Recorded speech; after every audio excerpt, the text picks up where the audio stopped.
خواتین و حضرات کی خدمت میں اسٹاک ہوم سویڈن سے عارف کسانہ کا اسلام پہنچے۔ آج کے ولاگ میں ہم سویڈن کی سٹیزن شپ یعنی شہریت کے حوالے سے بات کریں گے، جو نئے قوانین بن رہے ہیں جو اگلے سال سے نافذ ہوں گے، اور اس میں بھی خصوصی طور پہ جو لوگ ورک پرمٹ پہ ہیں ان کے لیے کیوں جو ہے وہ زیادہ سخت قوانین بن رہے ہیں، اور ان کو دیگر لوگوں کی نسبت جو ہے نیشنلٹی لینے کے لیے کیوں زیادہ مشکل مراحل سے اور وقت جو ہے ان کا لگے گا۔ تو اس حوالے سے ہم تمام تفصیل سے بات کرتے ہیں۔ ایک طرف تو سویڈن کی حکومت کہہ رہی ہے جی کہ ہمیں باہر سے ٹیلنٹ چاہیے، ہمیں جو ہے ہنرمند اعلیٰ تعلیم یافتہ لوگ چاہیے، ورک پرمٹ پہ لوگ آئیں اور یہاں پہ کام کریں، اور ساتھ ہی وہ ورک پرمٹ کے لیے جو تنخواہ کی حد ہے اس میں اضافہ کرتے جا رہے ہیں۔ اب تنخواہ جو ہے وہ تقریباً 30,000 کے قریب ہے، اور مستقبل میں اس کو بھی بڑھانا چاہتے ہیں۔ تو دوسری طرف جو نیشنلٹی کے نئے قوانین بن رہے ہیں جو اگلے سال موسم گرما سے نافذ ہو جائیں گے، جب سویڈن کی پارلیمنٹ ان کی منظوری دے دے گی،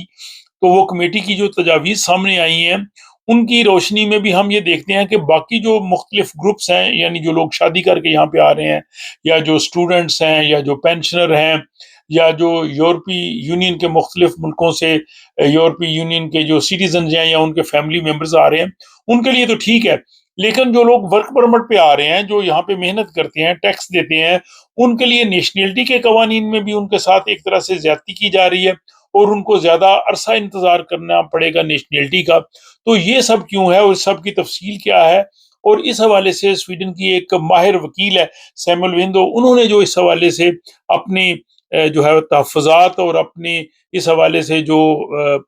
فکر ہے اس کا جو اظہار کیا، وہ بھی اس ولاگ میں شامل ہے۔ تو جو نیشنلٹی کے حوالے سے اب تک جو چیز سامنے آئی ہے، کمیٹی نے جو حکومت کو تجاویز دی ہیں، اور اگلے سال امکان ہے کہ موسم گرما سے شاید وہ یہ نافذ ہو جائے جب پارلیمنٹ پاس کر دے۔ اس میں ایک تو مدت بڑھا رہے ہیں کہ نیشنلٹی کے لیے اس وقت جو لوگ 3 یا 5 سال کے بعد جن کو ملتی تھی ان کو 8 سال کے بعد ملے گی، اور بعض صورتوں میں جو ہے وہ 10 سال ملے گی، یعنی جن لوگوں کی آئیڈینٹی کلیئر نہیں ہوگی ان کو 10 سال انتظار کرنا پڑ سکتا ہے۔ پھر اس میں یہ ہے کہ آپ معاشی طور پہ خود مختار ہو، یعنی آپ کے پاس کام ہو، آپ حکومت سے مدد نہ لے رہے ہوں، پھر آپ کا یہاں پہ کردار اچھا ہو، آپ کسی جرم وغیرہ میں ملوث نہ ہوں، پھر سویڈن کی زبان جو ہے سویڈش زبان اور معاشرے کے بارے میں بھی آپ کو جو ہے وہ پتہ ہونا چاہیے، اور اس کے ساتھ ہی جو فیس ہے سٹیزن شپ کی درخواست کی، وہ بھی جو ہے وہ 1500 سے 2900 کی جا رہی ہے، تقریباً اس میں دگنا اضافہ ہو رہا ہے۔ تو یہ تو ساری چیزیں ٹھیک ہیں، یہ سب کے لیے ہیں، لیکن اس میں جو لوگ ورک پرمٹ پہ ہیں وہ پہلے دن سے محنت کر رہے ہیں، اور وہ ٹیکس دے رہے ہیں، اور تنخواہ کی لمٹ بھی ان کے لیے بڑھتی جا رہی ہے، لیکن ساتھ ہی جو نیشنلٹی کے لیے باقی جو لوگ ہیں ان کو تقریباً کچھ ہیں وہ شادی کے بعد ان کو 7 سال کے بعد نیشنلٹی مل جائے گی، یا جو ریفیوجیز یہاں پہ آتے ہیں ان کو بھی 7 سال کے بعد جو ہے وہ نیشنلٹی مل سکے گی، جو نئے قانون آ رہے ہیں۔ لیکن ورک پرمٹ والوں کے لیے 8 سال کی مدت رکھی جا رہی ہے، تو ان کے لیے مزید 1 سال جو ہے وہ زیادہ ہے۔ اسی طرح جو لوگ نارڈک ممالک سے آئیں گے ان کو 2 سال کے بعد سویڈن کی نیشنلٹی مل جائے گی، اور جو 15 سے 18 سال کی عمر کے بچے ہیں ان کو 5 سال کے بعد سویڈن کی نیشنلٹی مل جائے گی۔ تو ان تمام گروپس کا اگر جائزہ لیا جائے تو ورک پرمٹ والے جو لوگ ہیں ان کو 1 سال زیادہ انتظار کرنا پڑے گا، وہ 8 سال کے بعد جو ہے وہ نیشنلٹی لے سکتے ہیں۔ دوسرا اس میں جو ہے وہ مالی طور پہ خود مختار ہونا، یعنی خود کفیل ہونا، یعنی اپنی اکانومی جو ہے وہ اس کے لیے آپ کو حکومت کی مدد کی ضرورت نہ ہو۔ تو اس سلسلے میں ورک پرمٹ والوں پہ تو آلریڈی آپ کو پتہ ہے پریشر ہے، ان کی تنخواہ کم سے کم اتنی ہونی چاہیے، اور مستقبل میں بھی شاید مزید نہ بڑھا دیں۔ لیکن جو اسٹوڈنٹس ہیں یہاں پہ پڑھ رہے ہوں گے، یونیورسٹی اسٹوڈنٹس، کالج اسٹوڈنٹس یا اسکولوں میں، ان کے لیے یہ ضروری نہیں ہے کہ وہ اپنا خرچہ خود اٹھا سکیں، یعنی جو معاشی ذمہ داری ہے وہ ان پہ نہیں ہے۔ اسی طرح جو پینشنر ہیں ان کے لیے بھی جو ہے وہ ضروری نہیں ہے کہ وہ اپنا خرچہ خود اٹھا سکیں۔ تو یہاں بھی جو ورک پرمٹ والے ہیں، ایک تو ان پہ یہ ہے کہ ان کی تنخواہ کی لمٹ کتنی ہونی چاہیے، اور دوسرا یہ ہے کہ ان کو جو ہے وہ انتظار بھی جو ہے 1 سال زیادہ کرنا پڑے گا۔ اب یہاں پہ جو ای یو سٹیزنز ہیں یا ان کے جو فیملی ممبرز ہیں، ان کے لیے مستقل ویزے کی جو شرائط ہیں وہ بہت آسان ہے، لیکن ورک پرمٹ والے جو ہیں ان کو 4 سال انتظار کرنا پڑے گا۔ 4 سال کے بعد وہ فی پے کریں گے، اور 4 سال کے بعد تو وہ اپلائی کریں گے نا، اور اس کے بعد فی دے کے اس کے بعد ان کو انتظار کرنا پڑے گا فیصلے کا۔ تو یہاں بھی ان کے لیے جو ہے وہ زیادہ عرصہ ہے دوسرے گروپس کی نسبت۔ اب جو ریفیوجیز ہیں،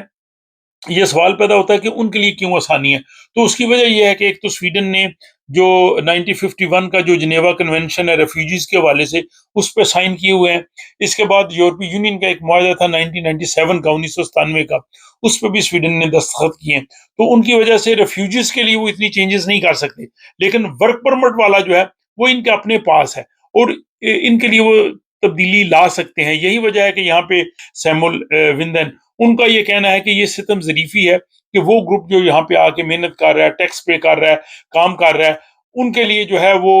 قوانین میں نرمی ہونی چاہیے، ان کو بھی جو ہے وہ نیشنلٹی کی مدت جو ہے وہ اتنی ہونی چاہیے جو باقیوں کے لیے ہے، لیکن ان کے لیے زیادہ ہے۔ لیکن جو